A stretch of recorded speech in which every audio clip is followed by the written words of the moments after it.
This video I'm going to go over how to create a forest plot using the softwares Excel and PowerPoint. Um, Obviously, if you know how to use like Python or R or another statistical software, you should probably use that because it's way more efficient. But this is kind of the tedious but easy way to make a forest plot using just common software. So just quickly, a forest plot is a way to show values across a bunch of studies. So each of these studies would be trying to answer the same question, and each one of them would find a point estimate. Here it's a relative risk, where this would be like a positive effect, negative effect, and one would be no effect. And from each of these studies, we have a point estimate and a confidence interval around that, and some pooled value that's a function, like an average, but pooled usually by like sample size or precision. And I'm not going to go over how to calculate that. This is going to assume you already have all the data, but you just want to plot it. Y value is just going to be like a position variable, just to random intervals, or I guess organized intervals, but you can choose them, just to kind of have them one on top of another and kind of dictate the order top to bottom. So you would start by creating a scatter plot. It's just the most versatile way to plot x and y values on a grid. And you would start by selecting data. You can just like highlight, but I find Excel is really bad at knowing what I want when I select an amount of data. It seems like it is almost random what it chooses to do. So again, it's tedious, but I like doing it individually. So that's its name, that's its value, that's its position.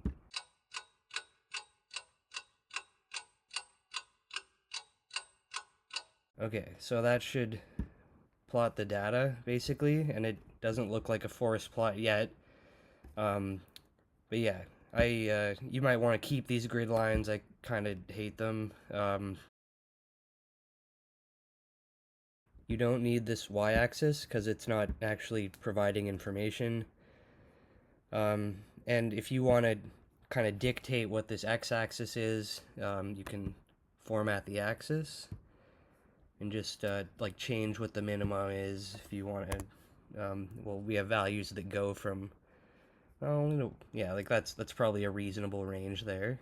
Yeah, and just to kind of get started, like we saw before, the kind of common way to represent them is either black circles or black squares. But you don't usually have them as different colors. There's not really a reason for that.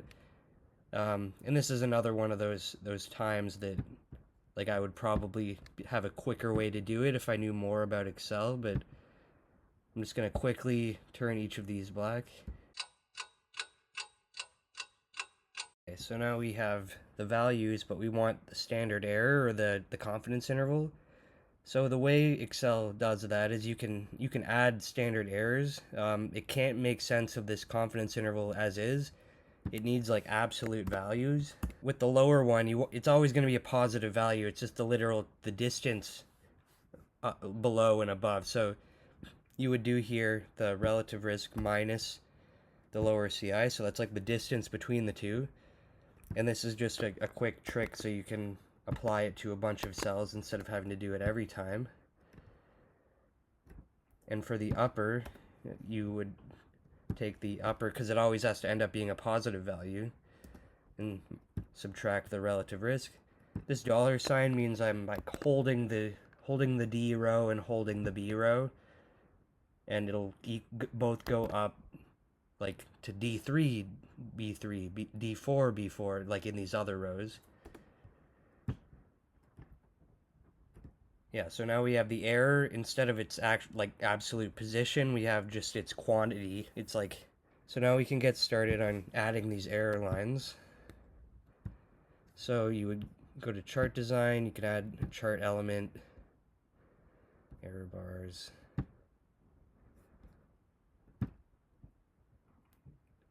No line. Oh wait. No, we want to get rid of the vertical one, because that one isn't relevant. And like I just chose percentage just to get it on the board so we can even like select it to modify it, but you would go to custom, specify values, and now you can just specify the positive and negative. So here we have the upper one, and the lower one. And be careful when you're doing something on the multiplicative scale, like relative risk. You can't always assume that the upper and lower will be the same. Like it usually is if it's like a risk difference, but on for relative risk, like it might, just the way the logarithmic scale works, the upper bound might be longer than the lower bound. So calculate this manually. Don't just assume it's 0.1 for both.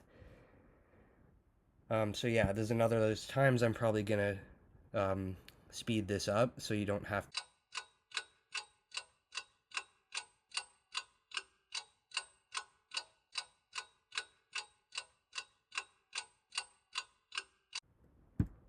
And for this bottom one, you're gonna just want to plot it like the rest, but I'll show you something you can do in PowerPoint where you can make it look like a diamond or whatever. So again, and yeah, so now you have like the basics of the data, and you can give it a title, I guess. And you can clean it up a little if you want, just in general.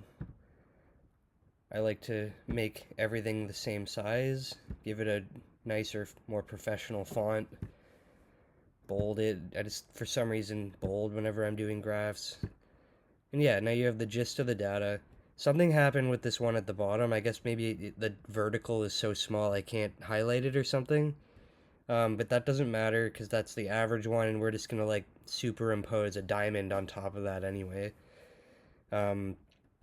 Yeah, the next step, we can do the rest of it in PowerPoint basically, but I usually just copy and paste it as an image. So now you can put in some of the other things that you saw in that original forest plot here. Just 1 second. Yeah, like we need a line showing the null value. We need that combined one. We need some information on the side so we know what studies we're talking about. So yeah, I guess just to start, you can just get some of this information in like this. I'm not gonna put like the actual values of the relative risk in because I think you can kind of infer how that's done. Just placed it as unformatted text.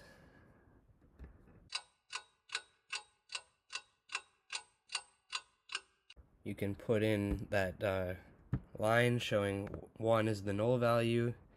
Stuff that overlaps with it isn't significant. And it's, yeah, it's just giving context to the results and is also just kind of a part of the forest plot. And this is just a way I was just thinking of to do that diamond, is to actually just draw it, and you have the information. Even though it feels weird that we're putting data on the graph, like we have the exact information of that data here, so you can feel pretty confident putting that diamond in. And if you're doing it for like a journal article, you'd be really careful and you'd make it like perfect. And if you want rid of those lines, you can like make the diamond a different shape or add these like little white squares maybe if you really are upset about that. Yeah, but I'm not going to do that. Or, well, since we already have it there. Okay, center back. Make them white. They don't need a border. We want it to be behind the diamond, but in front of the image. Yeah, like that's kind of how you would do it, but I'm not going to spend all this time doing that. But yeah, and that's just kind of a easy way to create a forest plot without having to use fancy software.